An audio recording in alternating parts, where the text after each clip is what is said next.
Imam Haddad saja, Imam Haddad di waktu kecil berumur 7 tahun sudah buta. Buta matanya.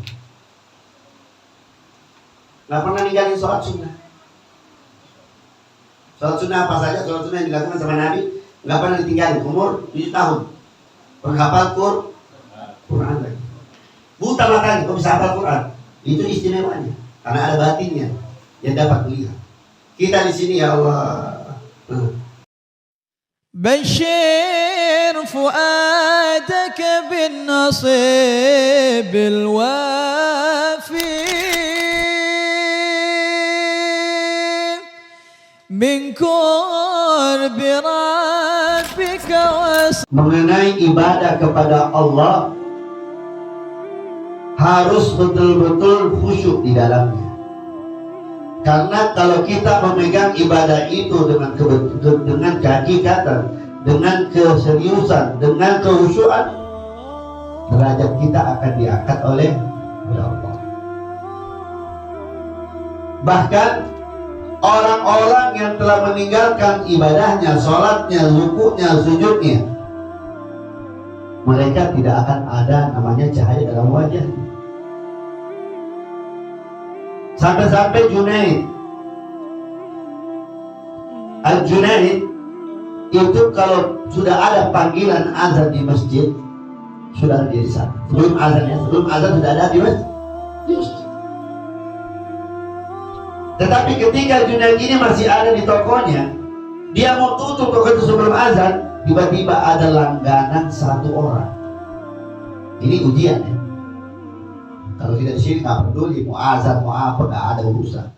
Nah itu ketakuan beda kita di sana sama mereka dulu. Ini Junaid datang 1 langganan luar biasa. Dan langganan itu berkata, aku mau beli ini yang mahal, ini yang harganya berapa, aku mau borong, aku mau habisi. Harga yang mahal ini yang baju bagus-bagus itu.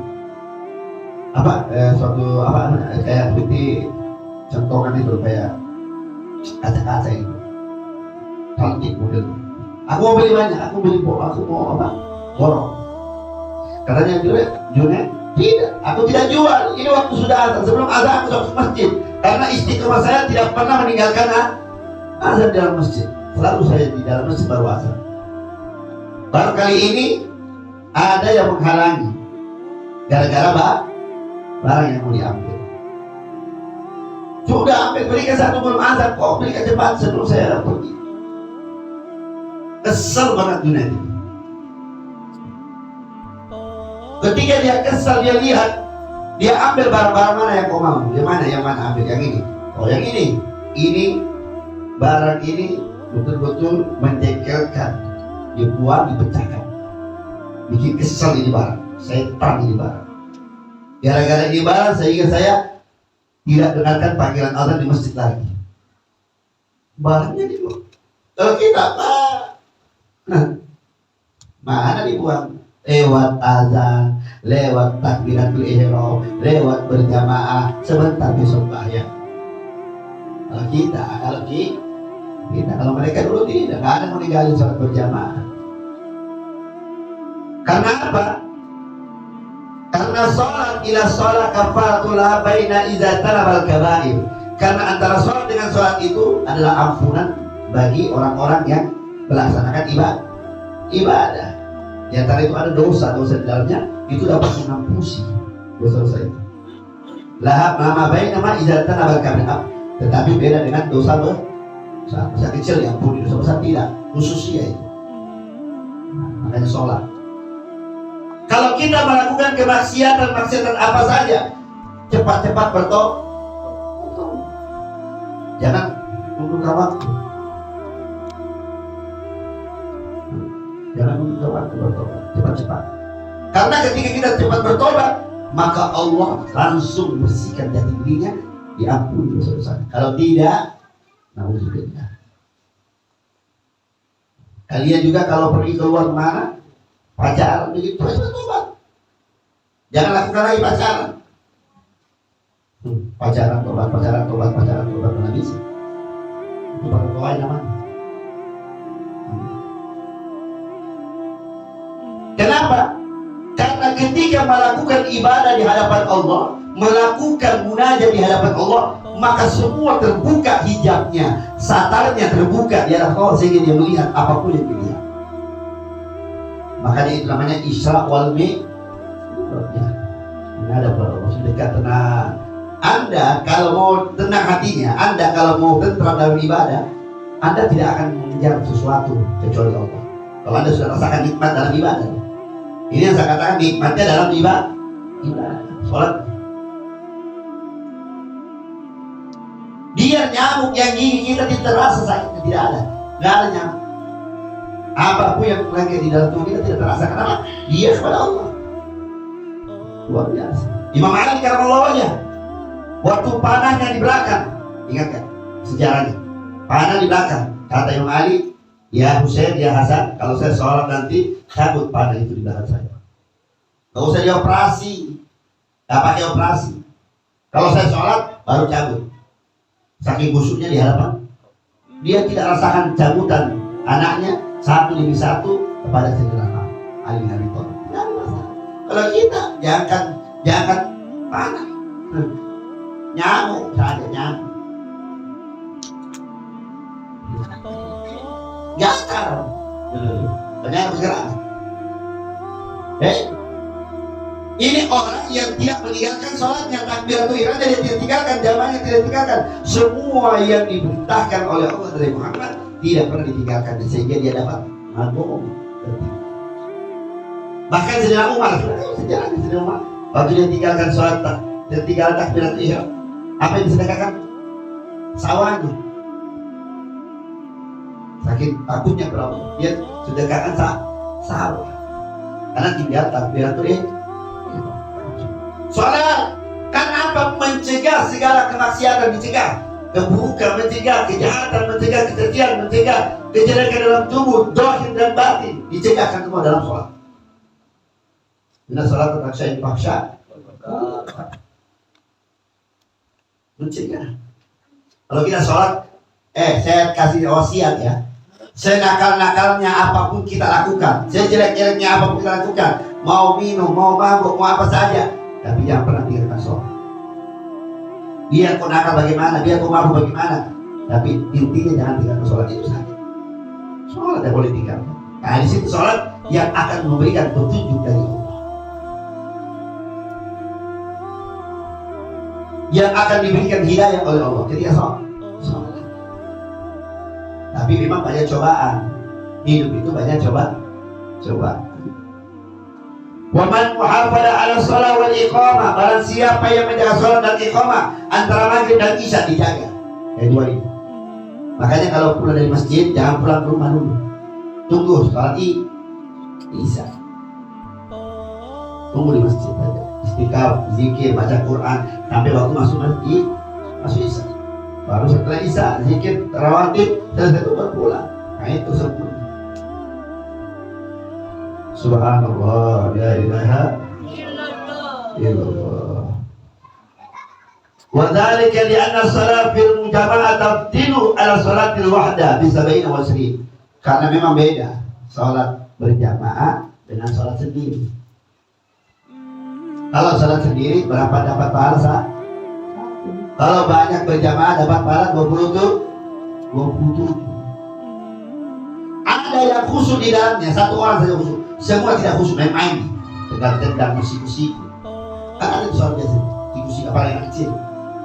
Anak SMA saja begitu, si kopi. Ada di antara mereka dalam sholat pertama, kedua, ketiga bercanda gurau, tidak khusyuk dalam sholat. Tapi ada satu sholat yang khusyuk di dalamnya, semua diterima oleh Allah. Dan itu nikmatnya berjamaah. Biar juga doa juga seperti itu. Berdoa juga, kita aminkan. Walaupun kita tidak khusyuk, tapi ada salah satu. Karena setiap 40 orang pasti ada walinya Allah. Setiap 40 orang di dalam itu pasti ada wali. Di sini saja, ini berapa orang di sini? Lebih 40?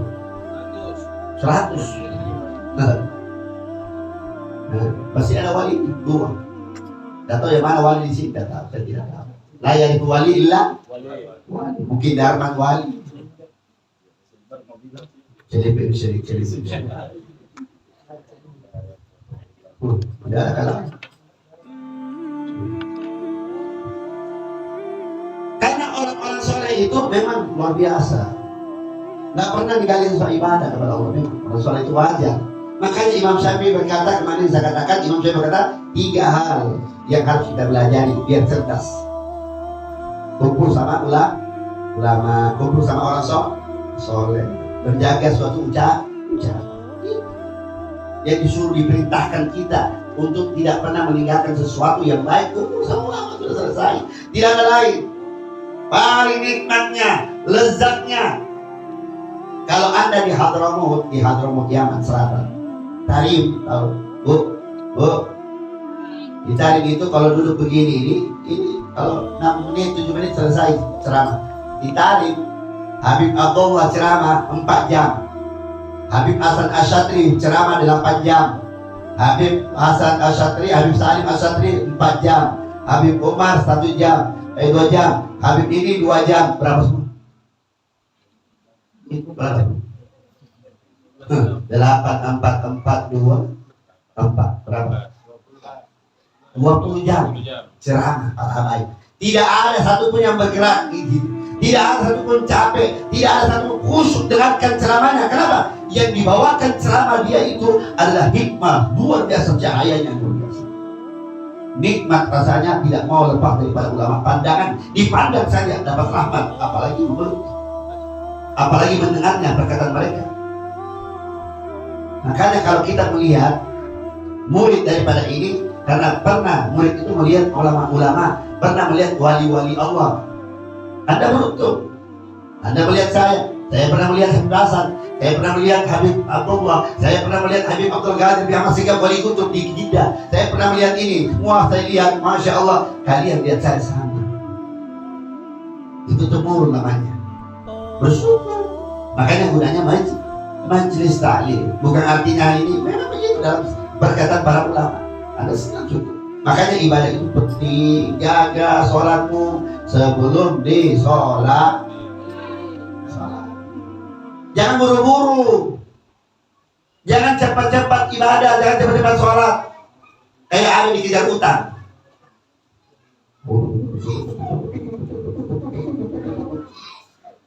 Kayak dikejar ada utangnya. Berubah, tidak berdoa. Bagaimana dapat nikmat? Bagaimana dapat kabulnya doa? Kalau seperti itu dalam ibadahnya, santai saja pelan. Kan sholat itu berapa menit? 5 menit saja. Nggak ada kata-kata dan malas, nggak ada kata-kata bilang ini. Memang kita ini semua bersyukur kepada Allah dijadikan daripada penghuni ahli surga nanti. Karena apa? Itu tadi dia tidak meninggalkan sholatnya. Karena Allah bil hadis sahih, Nabi pernah bersabda dalam hadis ini, "Faman tasa'ala bihadzal rabi' ad-dunya akhra alladzi la ta'afi taslim wa la mushaffa fi na'li." Orang yang tidak merasakan capek pada dirinya, dia merasakan capek. Semangat pada dirinya, semangat walaupun tidak ada capek, akan mendapatkan sesuatu yang paling tinggi.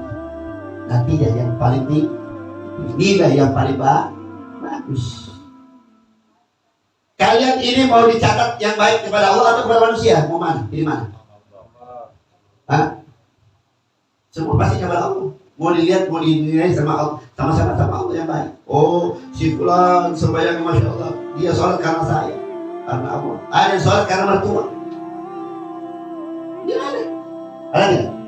Ada sholat karena mau dilihat sama temannya, ada mau lihat karena ini bacaannya bagus, mau dilihat.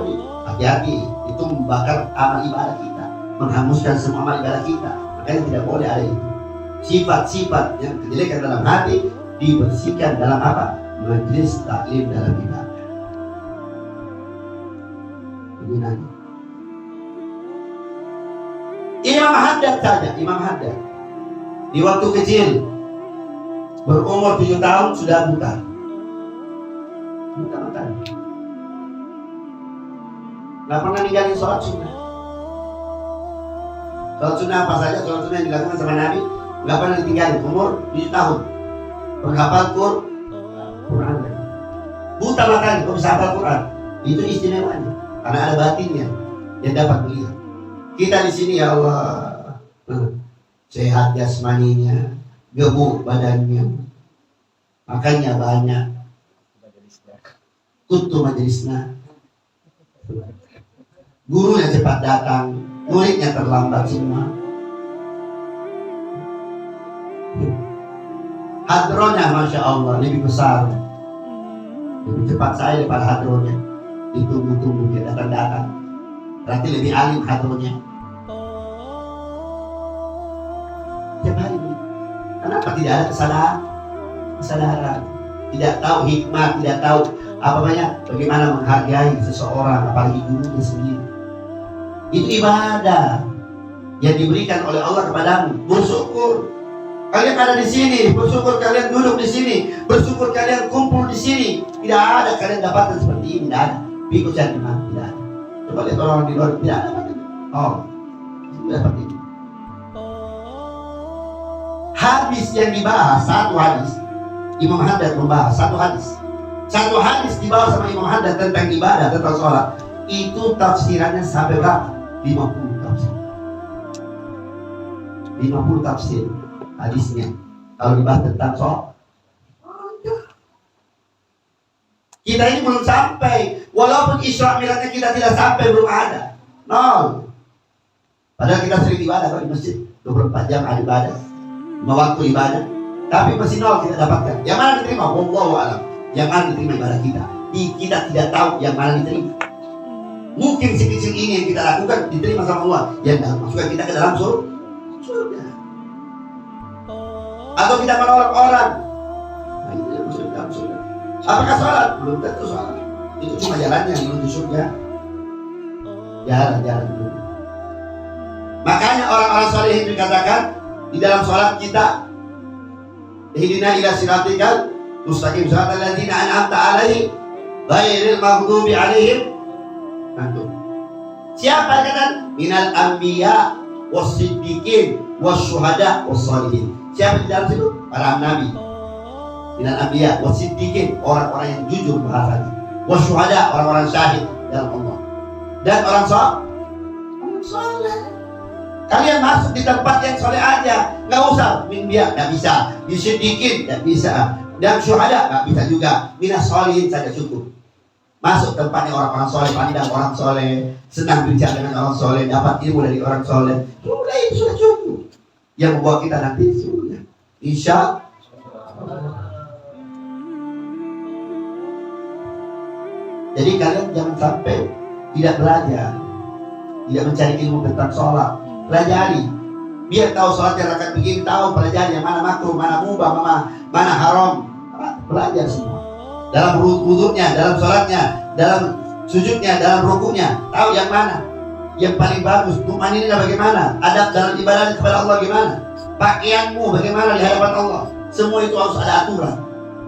Disebutkan dalam syariat ilmu fikih, di mana ini Nur Raja, di kitab Yaqut, di kitab Umdah, Minhaj yang diterangkan jelas, tafsiran yang banyak, biar kita paham tentang syarat-syarat dalam sholat.